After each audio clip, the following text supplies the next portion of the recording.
Cornelius Bowman set down his coffee cup at the counter of the Larkspur Mercantile, loud enough that half the store turned to look, and said the thing he had been saying about Eliza Redfern for 6 years. Bless her heart, out there running that dairy all alone. I suppose some women simply aren't fit for anything finer than a milking stool. A ripple of laughter moved through the row of women waiting by the flour sacks, quickly swallowed when no one else joined in. None of them said a word back. But one man standing near the door, the richest cattleman in 3 counties, a man who rarely spoke at all, set down the ledger he'd been holding, looked at Cornelius Bowman for a long, quiet moment, and walked out without buying a thing. It would be 5 years before anyone in Larkspur, Colorado, understood what that look had meant. 5 years before the banker who believed he owned half the valley would stand in a crowded auction house and watch every plan he had built come apart because of the woman he had mocked over a coffee cup. If you've ever been the one folks decided wasn't worth much before they'd even given you a chance, stay with this one to the end. It's for you. If this is your first time here, hit subscribe because we tell a story like this every week, and they only get better. Drop the town you're watching from down in the comments. We've had people writing in from every corner of the country, and we love seeing where you're all from. Now settle in, because this one takes its time, and it earns every minute. Now let's go back to where it all began.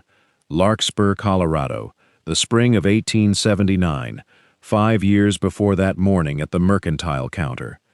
Eliza Redfern woke before the sun every day of her life, because cows did not care whether a woman had slept. She was 32 years old, built wide and strong through the shoulders and hips from a decade of hauling milk cans that would have staggered most men, her forearms roped with muscle beneath sleeves rolled to the elbow, her face broad and open and burned a permanent gentle brown by the Colorado sun. She had her father's dairy herd, 22 head of good Jersey and Guernsey cows, a creamery shed with a hand-cranked separator, a cheese press her grandfather had carried west in a wagon, and a mortgage that had belonged to her father and now belonged to her, because grief did not erase debt any more than it erased chores. Thomas Redfern had died 2 winters back, thrown from a horse on ice he shouldn't have been riding at his age, and he had left his daughter a farm, a herd, and a note at the Larkspur Trust Bank that Cornelius Bowman held personally, the way he held personally every piece of paper in the valley that gave him leverage over somebody. Eliza had not missed a payment. She rose at 4, milked 22 cows by hand, ran the separator, churned the butter, pressed the cheese, loaded the wagon, and drove herself into town twice a week to sell what she'd made at a stall in the market square, because she had no brother, no husband, and no intention of losing the only thing her father had left her. The town had opinions about that. A woman alone running a dairy was, in the kindest telling, unusual. In the unkind telling, which was the more common one, murmured behind gloved hands outside the church on Sundays, she was a woman who had let herself go soft in all the wrong places, from butter and hard work, and no husband to answer to, a woman whose size and whose labor together marked her as something less than a proper lady of the valley. Eliza heard the murmuring. She had heard it for years. She did not let it slow her hands. She remembered, in particular, a morning the previous autumn when the banker's wife, Mrs. Hollis Tillman, had stopped at her stall only long enough to lift the corner of a cheesecloth, wrinkle her nose, and say to the woman beside her, not quite low enough, that she supposed a farm left to run itself under a woman's hand would naturally show it, in the cheese and in the woman both. Eliza had not answered. She had simply wrapped the next customer's order, weighed it exact to the ounce, and said thank you kindly, in a voice that gave nothing away, because giving nothing away was a skill she had built as carefully as she had built her herd. Her mother, before she passed, used to say that a woman's worth was not voted on by a Sunday pew, and that hands which fed a valley owed no apology to mouths that only ever complained about the size of the portion. Eliza had decided a long time ago to believe her, on the mornings she could manage it, and to work through the mornings she couldn't. It was on a Friday in early April, hauling a heavy can of fresh milk up onto the tailgate of her wagon by herself, straining with the weight of it, that she first heard hoofbeats slow behind her instead of pass by. "That's a two-man lift," said a voice, low and unhurried. "You've been doing it alone." She turned, sweat already at her temple though the morning was cool, and found a man dismounting from a tall buckskin gelding. Lean, weathered, dressed plain for a man everyone in 3 counties knew owned more grazing land than anyone west of the Arkansas River. Silas Drummond did not come to market often. He sent his foreman, a steady, sun-cured man named Amos, to do his buying, because Silas Drummond was not a man who wasted words or time on errands beneath him. And yet here he was, at her wagon, reaching for the other side of the can before she could tell him not to. "I manage," Eliza said, which was true, and also not an invitation. "I can see that," he said, and lifted anyway, and the can went up onto the tailgate between them, as if it weighed nothing at all. He did not comment on her size, did not soften his voice the way people did when they meant to be kind about something they thought was a flaw. He looked at the can, then at the rest of her wagon, loaded with cheese wheels and crocks of butter, and he said, "You press that cheese yourself?" "Every wheel. Good rind on it," he said, nodding at one uncovered wheel like a man appraising cattle. "You age it in a cave or a cellar?" "Root cellar. Dug it out deeper 2 summers back." "That'll do it," he said, and that was the whole of their first conversation. A man built like a fence post talking to her about cheese rind and root cellars like she was any other farmer in the valley worth talking to, which, in 6 years, no man of his standing ever had. He bought a full wheel of her sharp-aged cheddar that morning, more than his bunkhouse could reasonably need, paid full price without haggling the way half the wives in town tried to, tied it behind his saddle, touched his hat brim to her, and rode out of the square without another word. Eliza watched him go and told herself it meant nothing. Rich men bought cheese. It did not follow that they meant anything by it. She was wrong about that, though it would take her weeks to admit it. The next Friday, Silas Drummond rode into the square again. He tied his horse, walked to her stall, and bought another wheel of cheese, the same size, the same price, no haggling, and this time he lingered long enough to ask her what she fed her cows through winter to keep the milk that rich, and whether she'd ever tried clover in the north pasture instead of just Timothy hay. She told him she had, 2 years running, and it had thinned her herd's coats before she switched back. He listened the way men rarely listened to her, like her answer mattered more than his question, and when her next customer approached, he helped her lift the last 2 cans onto the wagon bed before he left, silent and matter-of-fact, as if lifting were simply what a man did when a job needed 2 hands and only one person had shown up to do it. The second Friday, before he'd lingered over clover and Timothy hay, she had watched him crouch beside her wagon dog, an old 3-legged hound named Biscuit that most men in the valley didn't so much as glance at, and speak to the animal low and easy while he checked a burr caught in its paw, patient in a way that told her more about his character than any word he might have said about her cheese. She had not mentioned it to him.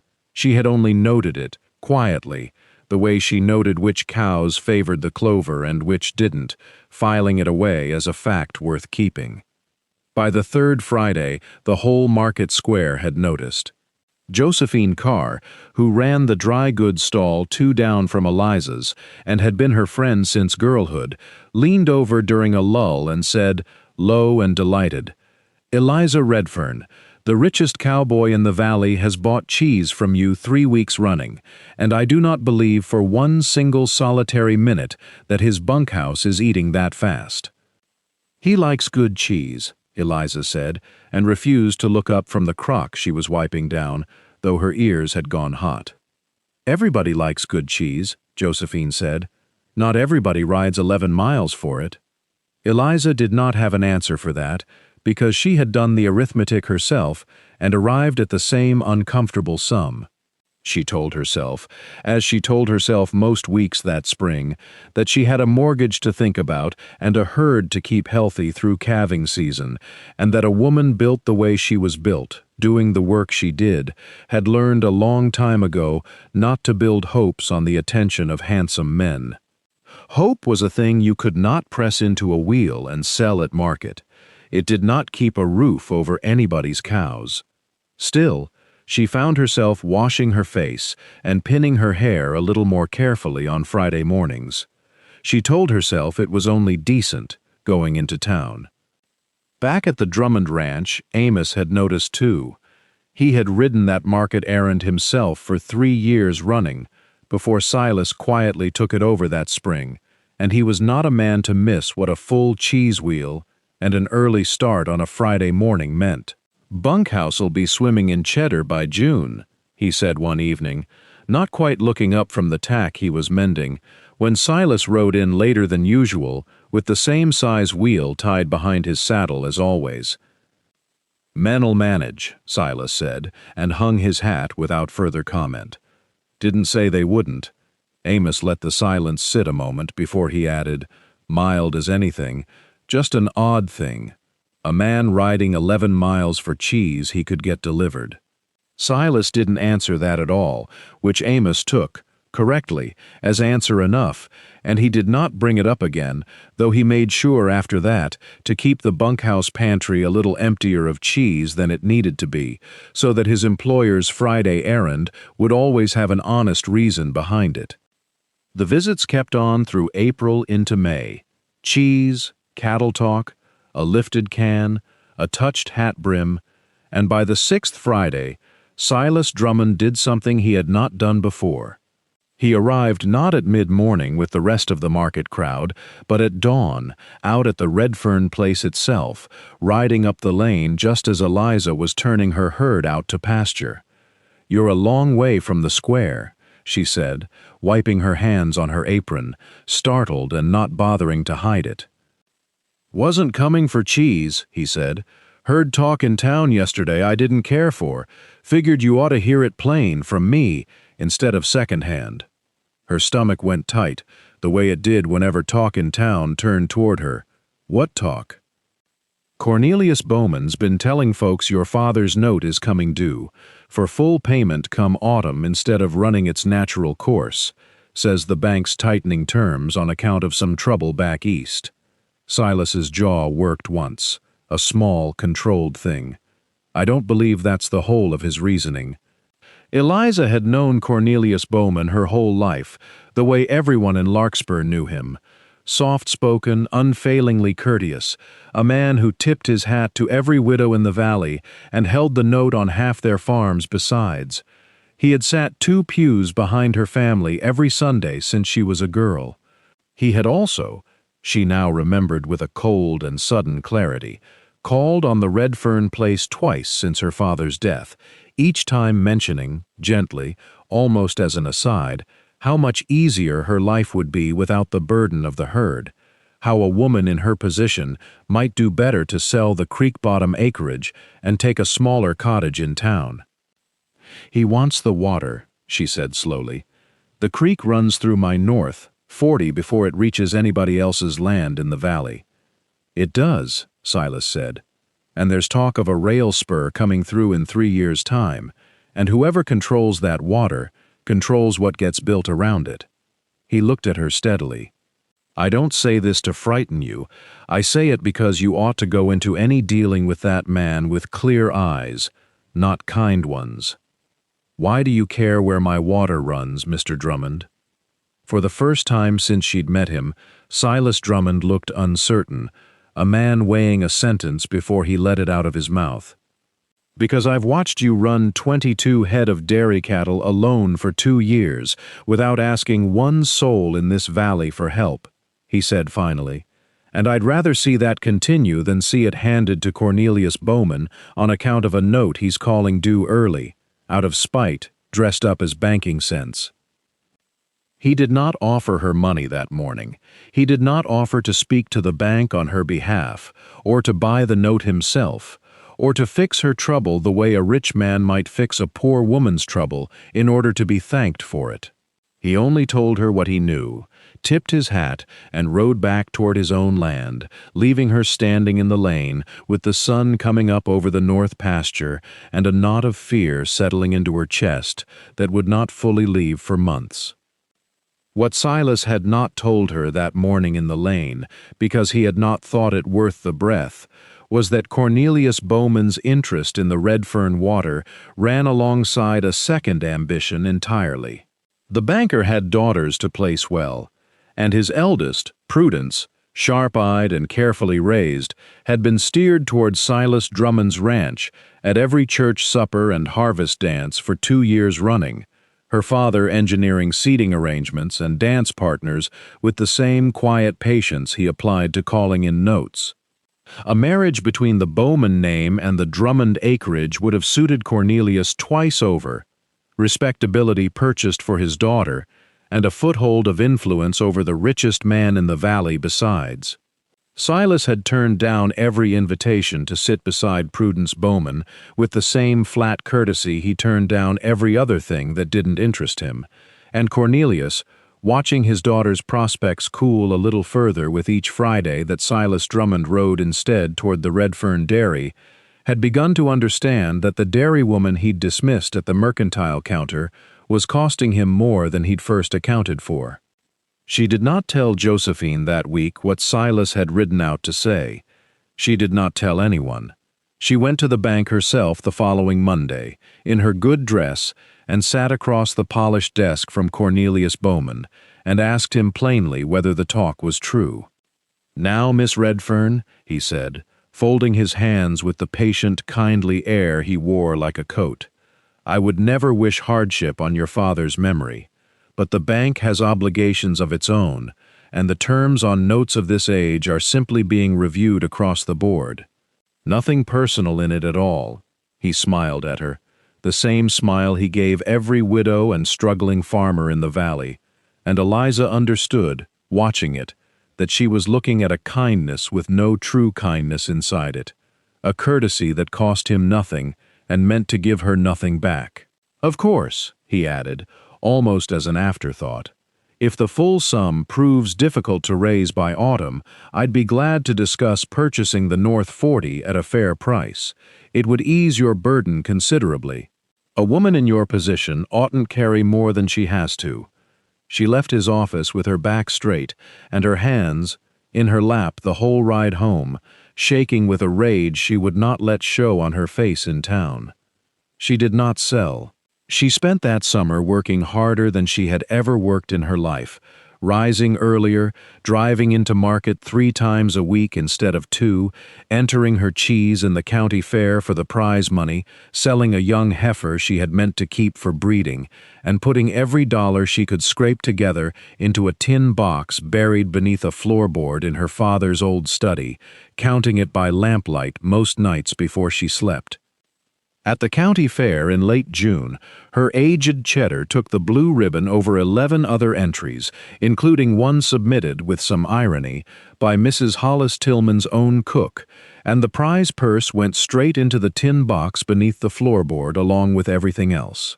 Silas had come to the fair without being asked, stood at the back of the small crowd gathered around the judging table, and said nothing at all when her name was called, though Josephine told her later that he'd looked, for just a moment, prouder than any man she'd ever seen standing at the edge of a cheese competition.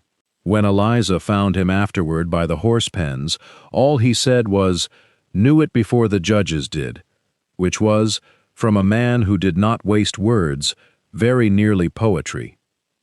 There was one evening in July when the counting did not come out right no matter how many times she ran the sum, and Eliza sat at her father's old desk with her head in her hands until Josephine, who had ridden out uninvited because she'd had a feeling, found her there and did not say a single comforting word she didn't mean. "You have buried 2 heifers worth of hard cash under that floorboard since spring," Josephine told her, pulling up the second chair without asking. "And you are still going to come up short by autumn, and you know it, and I know it, and pretending otherwise at midnight isn't going to change the arithmetic." Eliza had laughed then, a tired, real laugh, because it was exactly the kind of thing her mother would have said, and admitted, for the first time out loud to anyone, that she did not know what she would do if the sum never balanced.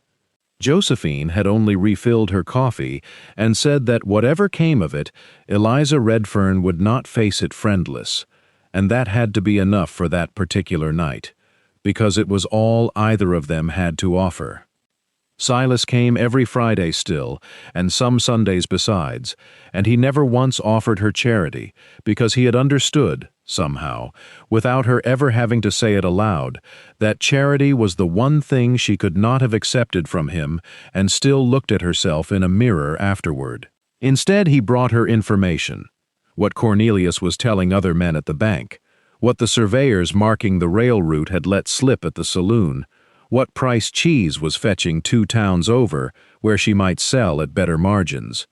He brought his own hands, too, on the Sundays he came, mending a fence post here, helping haul hay there, never staying past supper, never once suggesting he expected anything for it. "Why do you keep coming?" she asked him once, in August, both of them sitting on the porch step after he'd helped her patch the north fence line, tired and dust-streaked and comfortable in a silence that had stopped feeling strange weeks ago. "Same reason I keep buying your cheese," he said. "It's the best in the valley, and I don't see the sense pretending otherwise just because a man's supposed to want something prettier and less useful. That's not a flattering way to court a woman, Mr. Drummond." "I'm not much for flattery," he said.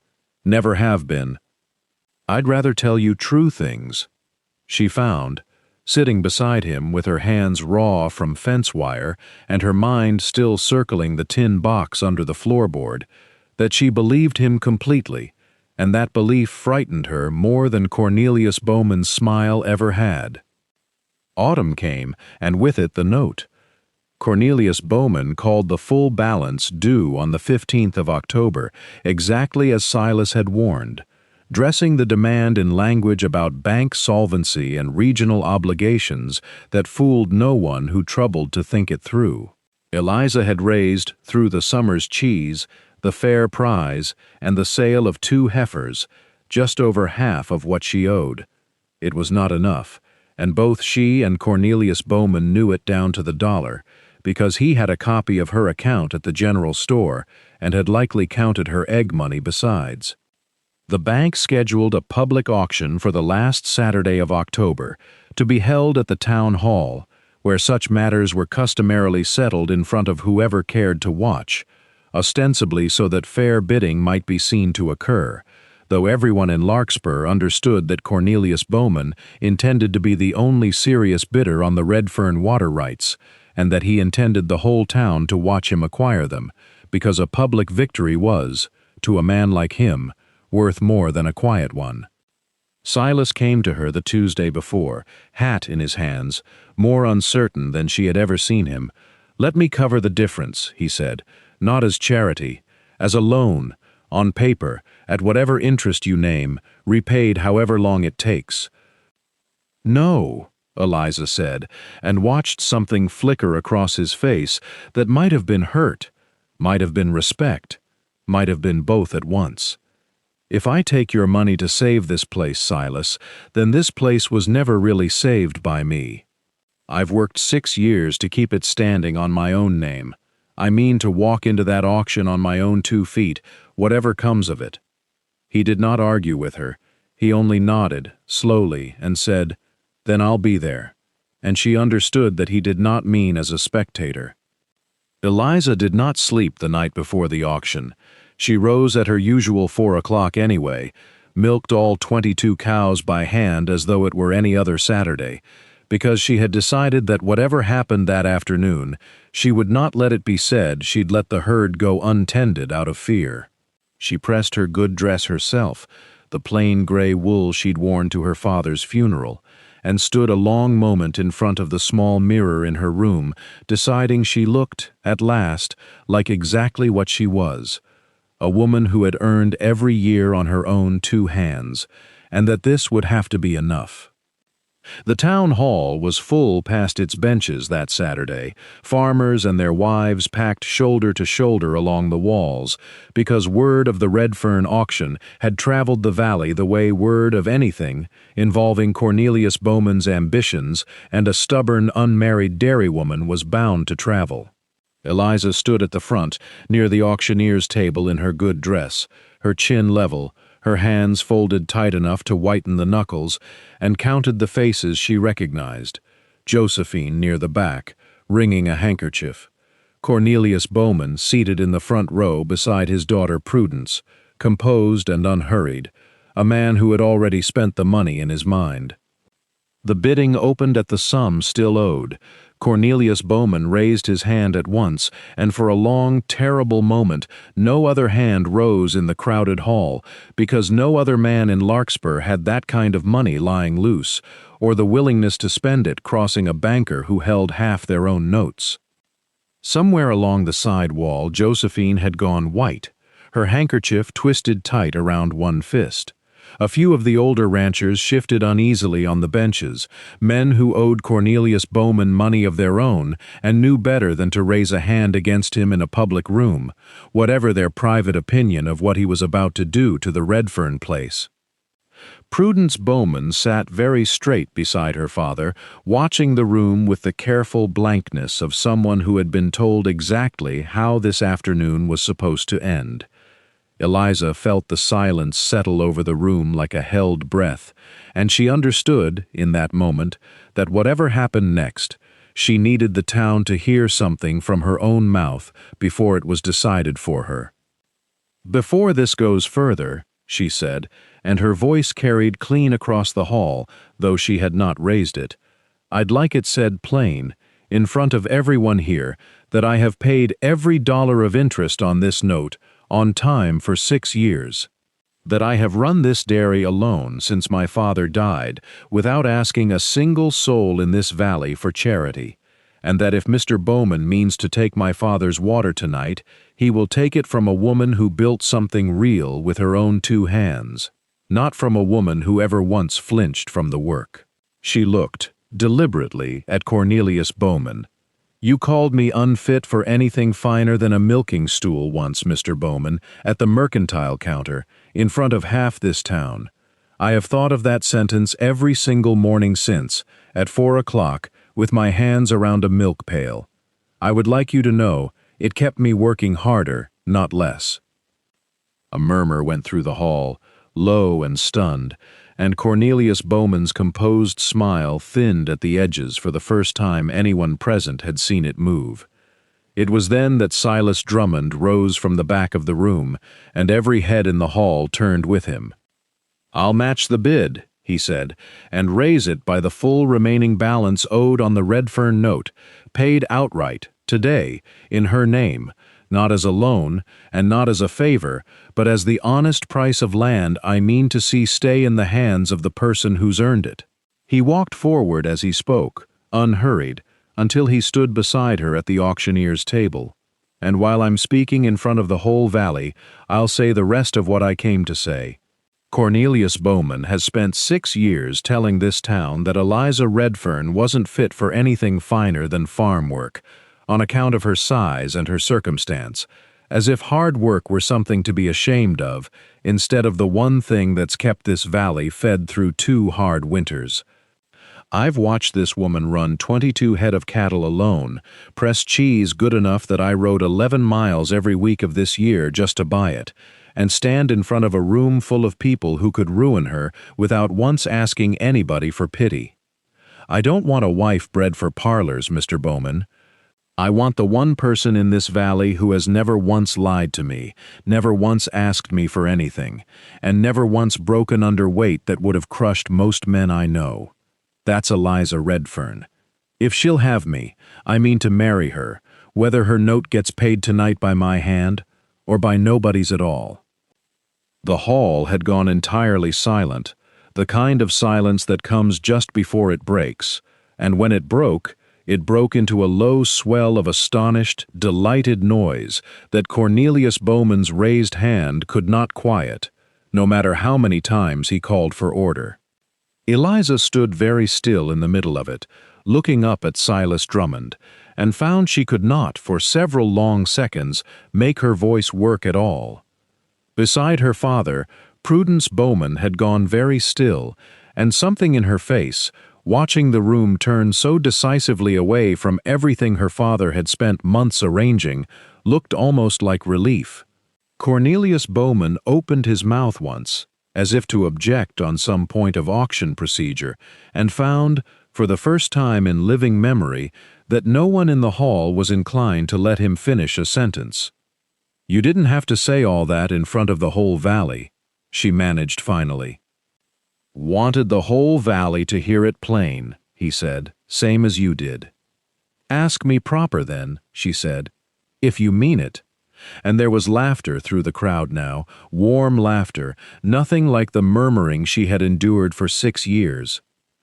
Silas Drummond took off his hat, held it against his chest the way he had the very first Friday she'd watched him lift a milk can, as if it weighed nothing at all, and said, "Eliza Redfern, will you marry me?" "Yes," she said, and the town hall came apart in noise around them, and somewhere near the front row, Cornelius Bowman sat very still, with his bid card still raised in a hand. No one was watching anymore, his face gone the color of old paper, understanding at last that the valley he had spent 30 years quietly ruling had, in the space of 10 minutes, simply turned its back on him. They were married 3 weeks later in the Redfern farmyard, under a sky gone hard and clear with early winter. The 22 cows turned out in the near pasture as if they too had been invited. Eliza wore her mother's good blue dress let out at the seams by her own hand, and Silas stood at the makeshift altar of 2 hay bales and a plank in his one good coat, hat held against his chest, exactly the way he'd held it the morning he asked her, in front of the whole valley, to marry him. There was a supper afterward of Eliza's own cheese and butter, and a cake Josephine had baked 3 times over until it came out right. No lace, no imported silk, just the whole valley crowded into the yard eating good food off borrowed plates, because that was the kind of wedding both of them had wanted, and neither one of them saw any reason to want it different. 5 years passed. The Redfern dairy did not disappear into the Drummond ranch the way some in town had quietly assumed it would. Instead, the herd grew to 60 head, the creamery shed doubled in size with lumber Silas had insisted on paying for out of his own pocket, precisely because it was not her mortgage to owe him for, and a new sign went up over the market stall reading, "Redfern and Drummond Creamery," because Eliza had insisted her father's name stay first, and Silas had not argued with that any more than he'd argued with anything else she'd decided on her own. Cornelius Bowman still ran the Larkspur Trust Bank, though more quietly than before, and he had never again, so far as anyone in town could recall, made a remark within earshot of a milking stool. Eliza Redfern still rose before the sun every morning of her life, because 60 cows cared no more for a woman's rest than 22 had, but she rose now beside a man who rose with her, and some mornings, if the calving season allowed it, they still sat together on the porch step afterward, the way they had that first August, tired and dust-streaked, and entirely comfortable in the silence between them. On a bright Friday morning in the 5th spring, Eliza stood at that stall watching a girl of perhaps 16 struggle to lift a milk can onto a delivery cart, alone at the far end of the square. A girl named Etta, thin and overworked, whom half the town dismissed as too plain and too quiet to amount to much, the way they had once dismissed Eliza herself. Eliza walked over without being asked, took the other side of the can and lifted. "That's a 2-person job," she said. "You oughtn't have to do it by yourself." The girl looked at her, startled, the way Eliza herself had once looked up from a wagon tailgate at a man she hadn't expected to stop. Her name was Etta, she said, and she'd been hauling milk alone for her uncle's small herd since her mother passed, and no, she didn't rightly know the first thing about aging a proper wheel of cheese, though she'd always wanted to learn.